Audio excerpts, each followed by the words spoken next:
Hello ನಮಸ್ತೆ ಎಲ್ರಿಗೂ, ಹೇಗಿದ್ರಲ್ಲ? ಇವತ್ತೊಂದು ತುಂಬಾ ಜನ ರಿಕ್ವೆಸ್ಟ್ ಮಾಡ್ಕೊಂಡಿರುವಂಥ ವೀಡಿಯೋನ ಹಾಕ್ತಾ ಇದ್ದೀನಿ. ತುಂಬಾ ಜನರಿಗೆ ಒಂದು ಪ್ರಾಬ್ಲಮ್ ಇದೆ. ಏನಂತಂದರೆ ಬೆವರು ಸಿಕ್ಕಾಪಟ್ಟೆ ಸ್ಮೆಲ್ ಬರೋದು, ದುರ್ವಾಸನೆ ಬರೋದು, ಕೆಟ್ಟ ಸ್ಮೆಲ್ ಬರೋದು. ಇದರಿಂದ ಏನಾಗುತ್ತೆ ಅಂತಂದರೆ ಎಲ್ಲಾದರೂ ಹೊರಗಡೆ ಹೋಗಬೇಕು, ಜನಗಳ ಜೊತೆ ಬೆರೆತು ಮಾತಾಡಬೇಕು ಅಂತಂದರೆ ನಮಗೆ ಸಿಕ್ಕಾಪಟ್ಟೆ ಮುಜುಗರ ಆಗುತ್ತೆ. ಯಾರಾದರೂ ಏನಾದರೂ ಅಂದ್ಕೊತಾರ ಅಂತ ಏನೇ ಟ್ರೈ ಮಾಡಿದರೂ ಇದಕ್ಕೆ ಪರಿಹಾರ ಸಿಕ್ಕಿರಲ್ಲ. ಹಾಗಾದರೆ ಏನು ಮಾಡೋದು? ಕೆಲವೊಂದು ಅದ್ಭುತ ಟಿಪ್ಸ್ಗಳನ್ನು ಇವತ್ತು ನಾನು ನನ್ನ ವಿಡಿಯೋದಲ್ಲಿ ಹೇಳ್ಕೊಡ್ತಾ ಇದ್ದೀನಿ. ವಿಡಿಯೋನ ಪೂರ್ತಿಯಾಗಿ ನೋಡಿ, ಖಂಡಿತವಾಗ್ಲೂ ನಿಮಗೆ ಈ ವಿಡಿಯೋ ತುಂಬಾ ಹೆಲ್ಪ್ ಆಗುತ್ತೆ. ಮಿಸ್ ಮಾಡಬೇಡಿ. ನೋಡಿದಾದ ನಂತರ ನಿಮ್ಮ ಫೀಡ್ಬ್ಯಾಕ್ ಕೂಡ ನನಗೆ ಕೊಡಲಿಕ್ಕೆ ಮರಿಬೇಡಿ. ಬೆವರು ಯಾಕೆ ಸ್ಮೆಲ್ ಬರುತ್ತೆ ಅಂತಂದರೆ, ನಮ್ಮ ಸ್ವೆಟ್ಟಲ್ಲಿ ಇದೆಯಲ್ವ ಕೆಲವೊಂದು ಕೆಟ್ಟ ಬ್ಯಾಕ್ಟೀರಿಯಾಗಳಿರ್ತವೆ, ಆದ್ದರಿಂದ ಈ ಬೆವರು ಸ್ಮೆಲ್ ಬರಲಿಕ್ಕೆ ಶುರುವಾಗುತ್ತೆ. ಸೊ ಏನು ಮಾಡಬೇಕು? ಏನಿಲ್ಲ, ತುಂಬಾ ಸಿಂಪಲ್. ನಮ್ಮ ದೇಹನ ನಾವು ತುಂಬಾ ಹೈಜಿನಿಕ್ ಆಗಿಡಬೇಕು. ಅದು ಅಟ್ಲೀಸ್ಟ್ ದಿನಕ್ಕೆ 2 ಸರಿ ಆದರೂ ಸ್ನಾನ ಮಾಡಬೇಕು. ಕ್ಲೀನಾಗಿರುವಂಥ ಬಟ್ಟೆನ ಹಾಕೋಬೇಕು. ಹೊರಗಡೆ ಹೋಗುವಾಗಂತೂ ಸ್ನಾನ ಮಾಡಿ ಕ್ಲೀನಾಗಿರೋ ಬಟ್ಟೆನೇ ಹಾಕೊಂಡು ಹೋಗಬೇಕು. ಹಾಗೆಯೇ ಅದ್ರ ಜೊತೆಗೆ ಒಳ್ಳೆ ಫ್ರ್ಯಾಗ್ರೆನ್ಸ್ ಇರುವಂಥ ಡಿಯೋ ಅಥವಾ ಪರ್ಫ್ಯೂಮನ್ನು ಹಾಕೊಂಡು ಹೋಗಬೇಕು. ಆವಾಗ ದಿನಪೂರ್ತಿ ಫ್ರೆಶ್ ಆಗಿರಲಿಕ್ಕೆ ಸಾಧ್ಯ ಆಗುತ್ತೆ, ಪ್ಲೆಸೆಂಟ್ ಆಗಿರಲಿಕ್ಕೆ ಅನುಕೂಲ ಆಗುತ್ತೆ. ಹಾಗೆಯೇ ಬೇರೆಯವರು ನಮ್ಮ ಹತ್ರ ಬಂದು ಮಾತಾಡ್ತಾರೆ. ಆ್ಯಕ್ಚುಲ್ ಆಗಿ ನಾನು ದಿನಪೂರ್ತಿ ಫ್ರೆಶ್ ಆಗಿರಬೇಕಾದ್ರೆ, ರೆಗ್ಯುಲರ್ ಆಗಿ ಆಫೀಸ್ಗೆ ಹೋಗಬೇಕಾದ್ರೆ ಯೂಸ್ ಮಾಡುವಂಥದ್ದು ಟ್ರೆಲ್ ಶಾಪಿಂಗ್ ಆ್ಯಪಲ್ಲಿ ಪರ್ಚೇಸ್ ಮಾಡಿರುವಂಥ ಮೆರಿಯೇಜ್ ಅವ್ರದ್ದು ಡ್ಯೂಸ್ ಫೆಮೆ ಅನ್ನುವಂಥ ಪರ್ಫ್ಯೂಮ್. ಹುಡುಗಿಯರಿಗೋಸ್ಕರನೇ ಇರುವಂಥ ಪರ್ಫ್ಯೂಮ್ ಇದು. ತುಂಬಾ ಚೆನ್ನಾಗಿದೆ. ಮೈಲ್ಡ್ ಸ್ಮೆಲ್ ಇದು, ತುಂಬಾ ಪ್ಲೆಸೆಂಟ್ ಆಗಿರುವಂಥ ಸ್ಮೆಲ್ ಇದು. ಹೂ ಮತ್ತು ಹಣ್ಣಿನ ಫ್ರ್ಯಾಗ್ರೆನ್ಸಿಂದ ಮಾಡಿರುವಂಥದ್ದು. ಸೊ ಅದಕ್ಕೆ ತುಂಬಾ ಮೈಲ್ಡ್ ಆಗಿರುತ್ತೆ. ನಿಮಗೆ ಬೆಳಿಗ್ಗೆ ಹಾಕಿದರೆ ಸಾಯಂಕಾಲ ತನಕ ಕೂಡ ನೀವು ಫ್ರೆಶ್ ಆಗಿ ಅದೇ ಸ್ಮೆಲ್, ತುಂಬಾ ಚೆನ್ನಾಗಿ ಸ್ಮೆಲ್ ಇರುತ್ತೆ ಇದರದ್ದು. ಹಾಗೆಯೇ ಇದನ್ನ ಯಾಕೆ ನಾನು ಟ್ರೆಲ್ ಆ್ಯಪಲ್ಲೇ ಬೈ ಮಾಡ್ತೀನಿ ಅಂತಂದರೆ, ಟ್ರೆಲ್ ಆ್ಯಪ್ ಇದೆಯಲ್ವ, ಅವ್ರದ್ದು ವಿಡಿಯೋ ಆ್ಯಪ್ ಕೂಡ ಇದೆ, ಹಾಗೆಯೇ ಶಾಪಿಂಗ್ ಆ್ಯಪ್ ಕೂಡ ಇದೆ. ಅವರ ಆ್ಯಪಲ್ಲಿ ಈ ಬ್ರ್ಯಾಂಡೆಡ್ ಪ್ರಾಡಕ್ಟ್ಗಳಿದೆಯಲ್ವ 100% ಅಥೆಂಟಿಕೇಟೆಡ್ ಆಗಿ ಸಿಗುತ್ತೆ ನಿಮಗೆ. 100% ಕಣ್ಣು ಮುಚ್ಕೊಂಡು ನೀವು ಬೈ ಮಾಡ್ಬೋದು. ತುಂಬಾ ಒಳ್ಳೊಳ್ಳೆ ಡಿಸ್ಕೌಂಟ್ ರೇಟಿಗೆ. ಕೆಲವು ಪ್ರಾಡಕ್ಟ್ಗಳ ಮೇಲೆ 70% ಕೂಡ ಡಿಸ್ಕೌಂಟ್ ಇರುತ್ತೆ ನಿಮಗೆ. ಹಾಗೆಯೇ ಫ್ರೀ ಡೆಲಿವರಿ ಇರುತ್ತೆ. ಆವಾಗವಾಗ ಅವ್ರದ್ದು ಒಳ್ಳೊಳ್ಳೆ ಆಫರ್ಗಳು, ಸೇಲ್ಸ್ಗಳು ನಡೀತಾನೆ ಇರುತ್ತೆ. ಈ ಪ್ರಾಡಕ್ಟ್ ಕೂಡ ಅಷ್ಟೇ 1599 ರುಪೀಸ್ದು ನನಗೆ ಕೇವಲ 383 ರುಪೀಸ್ಗೆ ಸಿಕ್ತು. ಅಂದರೆ ಟ್ರೆಲ್ ಆ್ಯಪಲ್ಲಿ 70% ತನಕ ಡಿಸ್ಕೌಂಟ್ ಇದೆ. ಅದಾದ ನಂತರ ಒಂದು ಕೂಪನ್ ಕೋಡ್ ಇದೆ. ಆ ಕೂಪನ್ ಕೋಡ್ ಹಾಕಿದ್ದಕ್ಕೆ ಎಕ್ಸ್ಟ್ರಾ 20% ನನಗೆ ಡಿಸ್ಕೌಂಟ್ ಸಿಕ್ತು. ಸೊ ನಿಮಗೆ ವಿಡಿಯೋದಲ್ಲಿ ಮತ್ತು ಡಿಸ್ಕ್ರಿಪ್ಷನ್ ಬಾಕ್ಸಲ್ಲಿ ಕೂಡ ಎಲ್ಲ ಡೀಟೇಲ್ಸ್ ಹಾಕಿರ್ತೇನೆ. ನಿಮಗೆ ಬೇಕಾದರೆ ಆ ಲಿಂಕ್ ಓಪನ್ ಮಾಡಿ ನೀವು ಇದನ್ನ ಪರ್ಚೇಸ್ ಮಾಡ್ಬೋದು. ಫ್ರೀಯಾಗಿ ಮನೆ ತನಕ ನಿಮಗೆ ಡೆಲಿವರಿ ಮಾಡ್ತಾರೆ.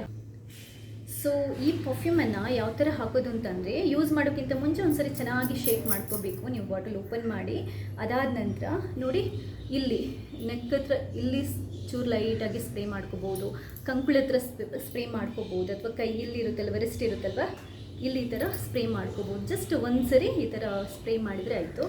ನಿಮಗೆ ಸಾಯಂಕಾಲ ಲಾಂಗ್ ಲಾಸ್ಟಿಂಗ್, ಅಂದರೆ ನೀವು ಬೆಳಿಗ್ಗೆ ಮಾಡಿದರೆ ಸಾಯಂಕಾಲ ತನಕ ಆ ಸ್ಮೆಲ್ ಹಾಗೇ ಉಳಿದಿರುತ್ತೆ. ಸಖತ್ ಚೆನ್ನಾಗಿರುತ್ತೆ. ಬೇಕಾದ್ರೆ ಹಾಕ್ಕೊಂಡು ಹೋಗಿ, ನಿಮಗೆ ಕೇಳ್ತಾರೆ, ಖಂಡಿತವಾಗ್ಲೂ ನಿಮಗೆ ಕೇಳ್ತಾರೆ, ಅಷ್ಟು ಚೆನ್ನಾಗಿರುತ್ತೆ ಫ್ರ್ಯಾಗ್ರೆನ್ಸ್. ಇದರ ಜೊತೆಗೆ ಕೆಲವೊಂದು ಮನೆ ಮದ್ದುಗಳನ್ನು ನಾವು ಯೂಸ್ ಮಾಡಿದರೆ ಪರ್ಮನೆಂಟಾಗಿ ಬೆವರಿನ ವಾಸನೆಯಿಂದ ನಾವು ಮುಕ್ತಿ ಹೊಂದ್ಬೋದು. ಅದರಲ್ಲಿ ಮೊದಲನೇದಾಗಿ ಏನು ಗೊತ್ತಾ? ಕಲ್ಲುಪ್ಪು. ಕಲ್ಲುಪ್ಪಲ್ಲಿ ಬ್ಯಾಕ್ಟೀರಿಯಾಗಳನ್ನು ಕಿಲ್ ಮಾಡುವಂಥ, ನಮ್ಮ ದೇಹನ ಕ್ಲೀನ್ ಮಾಡುವಂಥ ತುಂಬ ಅಂಶಗಳಿರುತ್ತೆ. ಆದ್ದರಿಂದ ನೀವು ಸ್ನಾನ ಮಾಡುವಾಗ ಉಗುರು ಬೆಚ್ಚಗಿನ ನೀರಿಗೆ 1-2 ಕಲ್ಲುಪ್ಪನ್ನು ಹಾಕಿ ಕಲಿಸ್ಬಿಟ್ಟು ನೀವು ಸ್ನಾನ ಮಾಡಿದರೆ ಬೆವರಿನ ವಾಸನೆಯಿಂದ ಮುಕ್ತಿಯನ್ನು ಪಡೆಯಬಹುದು. ತುಂಬ ಅಂತಂದರೆ ತುಂಬಾ ಎಫೆಕ್ಟಿವ್. ಮತ್ತೆ ಹೇಳ್ತಾ ಇದ್ದೀನಿ, ಕಲ್ಲುಪ್ಪು, ಪುಡಿ ಉಪ್ಪು ಅಲ್ಲ.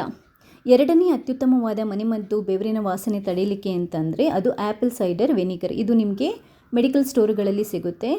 ಇದನ್ನು 1 ಟೇಬಲ್ ಸ್ಪೂನಷ್ಟು ಒಂದು ಬೌಲಿಗೆ ಹಾಕ್ಕೊಂಡು ಕಾಟನಲ್ಲಿ, ಹತ್ತಿಯಲ್ಲಿ ಅದ್ಕೊಂಡು ಕಂಕುಳ ಭಾಗಕ್ಕೆಲ್ಲ ಹಚ್ಚಿಬಿಟ್ಟು ಒಂದು ಅರ್ಧ ಗಂಟೆ ಬಿಟ್ಟು ಸ್ನಾನ ಮಾಡ್ಬೋದು, ಇಲ್ಲ ತೊಳಿಬೋದು. ದಿನಕ್ಕೆ 2 ಸರಿ ಮಾಡೋದ್ರಿಂದ, ಈ ಥರ ಮಾಡೋದ್ರಿಂದ ಬೆವರಿನ ವಾಸನೆಯಿಂದ ನಾವು ಮುಕ್ತಿಯನ್ನು ಹೊಂದ್ಬೋದು. ಇಲ್ಲದಿದ್ದರೆ ಏನು ಮಾಡ್ಬೋದು, ಸ್ನಾನ ಮಾಡುವಾಗ ಬಕೆಟಿಗೆ 1 ಬಕೆಟ್ ನೀರಿಗೆ 1 ಟೇಬಲ್ ಸ್ಪೂನಷ್ಟು ಆ್ಯಪಲ್ ಸೈಡರ್ ವೆನಿಗರನ್ನು ಹಾಕ್ಕೊಂಡು ಸ್ನಾನ ಮಾಡಿದರೂ ಚೆನ್ನಾಗಿರುತ್ತೆ. ಮೂರನೇ ಅತ್ಯುತ್ತಮವಾದ ಮನೆಮದ್ದು ಬೆವರಿನ ವಾಸನೆ ತಡಿಲಿಕ್ಕೆ ಅಂತಂದರೆ ಅದು ಬೇಕಿಂಗ್ ಸೋಡಾ. ಇದರಲ್ಲಿ ತುಂಬ ಕ್ಲೀನಿಂಗ್ ಪ್ರಾಪರ್ಟೀಸ್ ಇರೋದ್ರಿಂದ ಇದು ಕೆಟ್ಟ ಬ್ಯಾಕ್ಟೀರಿಯಾಗಳನ್ನೆಲ್ಲ ಅಬ್ಸರ್ವ್ ಮಾಡಿ ಸ್ಕಿನ್ನನ್ನು ಕ್ಲಿಯರ್ ಮಾಡುತ್ತೆ. 1 ಟೇಬಲ್ ಸ್ಪೂನಷ್ಟು ಬೇಕಿಂಗ್ ಸೋಡಾನ ಒಂದು ಬೌಲಿಗೆ ಹಾಕ್ಕೊಂಡು ಸ್ವಲ್ಪ ನೀರು ಹಾಕ್ಕೊಂಡು, ಉಗುರು ಬೆಚ್ಚಗಿನ ನೀರು ಹಾಕ್ಕೊಳ್ಳಿ, ಸ್ವಲ್ಪ ನೀರು ಹಾಕ್ಕೊಂಡು ಈ ಥರ ಪೇಸ್ಟ್ ಮಾಡಿಕೊಂಡು ಇದನ್ನ ಕಂಕುಳ ಭಾಗಕ್ಕೆಲ್ಲ ಹಚ್ಕೊಂಡು ಒಂದು 10 ನಿಮಿಷ ಬಿಟ್ಟು ತೆಗೀರಿ. ಇದನ್ನ ಜಾಸ್ತಿ ಹೊತ್ತು ಇಡಬೇಡಿ, 5ರಿಂದ 10 ನಿಮಿಷ ಸಾಕು. 10 ನಿಮಿಷ ಬಿಟ್ಟು ನೀವು ನೀಟಾಗಿ ತೊಳಿಬೋದು. ನೋಡಿ, ಈ ಥರ ಅಪ್ಲೈ ಮಾಡಬೇಕು ಪೇಸ್ಟನ್ನು. ಇಷ್ಟೇ, ಬೆವರು ವಾಸನೆಯಿಂದ ತುಂಬಾ ಬೇಗ ಮುಕ್ತಿ ಸಿಗುತ್ತೆ. ದಿನಕ್ಕೊಂದ್ಸರಿ ಮಾಡ್ಬೋದು. ಇನ್ನೊಂದು ಅತ್ಯದ್ಭುತವಾದ ಮನೆಮದ್ದು ಅಂತಂದರೆ ಅದು ಗ್ರೀನ್ ಟೀ. ಗ್ರೀನ್ ಟೀಯಲ್ಲಿ ಕೂಡ ಅಷ್ಟೇ ತುಂಬ ಕ್ಲೀನಿಂಗ್ ಪ್ರಾಪರ್ಟೀಸ್ ಇರುತ್ತೆ. ಬ್ಯಾಕ್ಟೀರಿಯಾ, ವೈರಸ್ಗಳನ್ನು ಕಿಲ್ ಮಾಡುವಂಥ ಪ್ರಾಪರ್ಟೀಸ್ ಇರುತ್ತೆ. ಈ ಗ್ರೀನ್ ಟೀ ಬ್ಯಾಗನ್ನು 1 ಕಪ್ ಬಿಸಿನೀರಲ್ಲಿ ಅದ್ದಿಸಿ, ಈ ಥರ ಅದ್ದಿಬಿಟ್ಟು ಒಂದು 2-3 ನಿಮಿಷ ಬಿಟ್ಟು ಈ ಟೀದು ರಸ ಎಲ್ಲ ಬಿಡುತ್ತಲ್ವ, ಆವಾಗ ನೀವು ಡೈರೆಕ್ಟಾಗಿ ಈ ಬ್ಯಾಗನ್ನು ಬೇಕಾದರೆ ಕಂಕುಳ ಭಾಗಕ್ಕೆ ಅಪ್ಲೈ ಮಾಡ್ಬೋದು. ಅಂದರೆ ಈ ಥರ ಹಚ್ಬೋದು. ಹಚ್ಚಿ ಒಂದು ಅರ್ಧ ಗಂಟೆ ಬಿಟ್ಟು ತೊಳೆಯಬಹುದು ಅಥವಾ ಸ್ನಾನ ಮಾಡ್ಬೋದು. ಅಥವಾ ಈ ನೀರಿರುತ್ತಲ್ವ, ಟೀ ಇರುತ್ತಲ್ವ, ಗ್ರೀನ್ ಟೀಯನ್ನು ಬೇಕಾದರೂ ಡೈರೆಕ್ಟಾಗಿ ಅಪ್ಲೈ ಮಾಡ್ಬೋದು. ಇನ್ನೊಂದು ತುಂಬಾ ಸುಲಭದ ಮನೆಮದ್ದು ಈ ಬೆವರು ವಾಸನೆಗೆ ಅಂತಂದರೆ ಅದು ಟೊಮೆಟೊ ಹಣ್ಣನ್ನು ಕಟ್ ಮಾಡಿಬಿಟ್ಟು ಗ್ರೈಂಡ್ ಮಾಡಿ ಪೇಸ್ಟ್ ಮಾಡ್ಕೊಳ್ಳಿ. ನೀರು ಹಾಕದೇ ಪೇಸ್ಟ್ ಮಾಡಿಕೊಂಡು ಇದನ್ನ ಕೂಡ ಕಂಕುಳ ಭಾಗಕ್ಕೆ ಹಚ್ಚಿ ಅರ್ಧ ಗಂಟೆ ಬಿಟ್ಟು ತೊಳಿಬೋದು. ಗ್ರೀನ್ ಟೀಯನ್ನು ಕೂಡ ಅಷ್ಟೇ ನೀವು ದಿನಕ್ಕೆ 2 ಸರಿ ಬೇಕಾದರೂ ಮಾಡ್ಬೋದು. ಟೊಮೆಟೊ ಹಣ್ಣಿನ ಪೇಸ್ಟ್ ಕೂಡ ಅಷ್ಟೇ ದಿನಕ್ಕೆ 2 ಸರಿ ಬೇಕಾದರೂ ಮಾಡ್ಬೋದು. ಇವೆಲ್ಲ ತುಂಬಾ ಸಿಂಪಲಾಗಿ ನಮ್ಮ ಮನೆಯಲ್ಲಿ ಸಿಗ್ಬೋದಾದಂಥ ಕೆಲವೊಂದು ಮನೆಮದ್ದು. ಆರಾಮ್ಸೆ ಯಾರು ಬೇಕಾದರೂ ಯೂಸ್ ಮಾಡಿ ಒಳ್ಳೆಯ ರಿಸಲ್ಟನ್ನು ಪಡಿಬೋದು, ಯಾವುದೇ ಸೈಡ್ ಎಫೆಕ್ಟ್ ಇಲ್ಲದೆ ಮತ್ತು ತುಂಬಾ ಬೇಗ ರಿಸಲ್ಟ್ ಕೊಡುವಂಥದ್ದು. ಯಾಕೆ ಕಂಕುಳ ಭಾಗಕ್ಕೆ ಹೇಳ್ತೀನಿ ಅಂತಂದರೆ, ಆ್ಯಕ್ಚುಲಾಗಿ ಬೆವರು ಜಾಸ್ತಿ ಜನ್ರೇಟ್ ಆಗಿ ವಾಸನೆ ಬರೋದು ಕಂಕುಳ ಭಾಗದಿಂದನೇ ಜಾಸ್ತಿ. ಅದರಿಂದ ಇದನ್ನೆಲ್ಲ ನಾವು ಕಂಕುಳ ಭಾಗಕ್ಕೆ ಹಚ್ಚುವಂಥದ್ದು. ಆದಷ್ಟು ಕ್ಲೀನಾಗಿರಿ, ಹೈಜಿನಿಕ್ ಆಗಿರಿ, ಒಳ್ಳೆಯ ಕ್ಲೀನ್ ಆಗಿರೋ ಬಟ್ಟೆಗಳನ್ನು ಹಾಕ್ಕೊಂಡು ಫ್ರೆಶ್ ಆಗಿದ್ದರೆ ಯಾವ ಪ್ರಾಬ್ಲಮ್ಮು ಇರಲ್ಲ. ತುಂಬಾ ರಿಫ್ರೆಶ್ ಆಗಿ ದಿನವಿಡೀ ಫ್ರೆಶ್ ಆಗಿರಲಿಕ್ಕೆ ಹೆಲ್ಪ್ ಆಗುತ್ತೆ. ಈ ವಿಡಿಯೋ ಇಷ್ಟ ಆದರೆ ಲೈಕ್ ಮಾಡಿ, ಬೇರೆಯವರಿಗೆ ಶೇರ್ ಮಾಡಿ ಕೂಡ. ಹಾಗೆ ಇಲ್ಲಿ ತನಕ ನೀವು ಯಾರಾದರೂ ನನ್ನ ಚಾನಲ್ಗೆ ಸಬ್ಸ್ಕ್ರೈಬ್ ಆಗಿಲ್ಲದಿದ್ದರೆ ಸಬ್ಸ್ಕ್ರೈಬ್ ಆಗಿ ಇದೇ ಥರ ನನ್ನ ಈ ಪ್ರಯತ್ನನ ಸಪೋರ್ಟ್ ಮಾಡ್ತಾನೆ ಇರಿ. ಥ್ಯಾಂಕ್ಸ್ ಎಲ್ರಿಗೂ.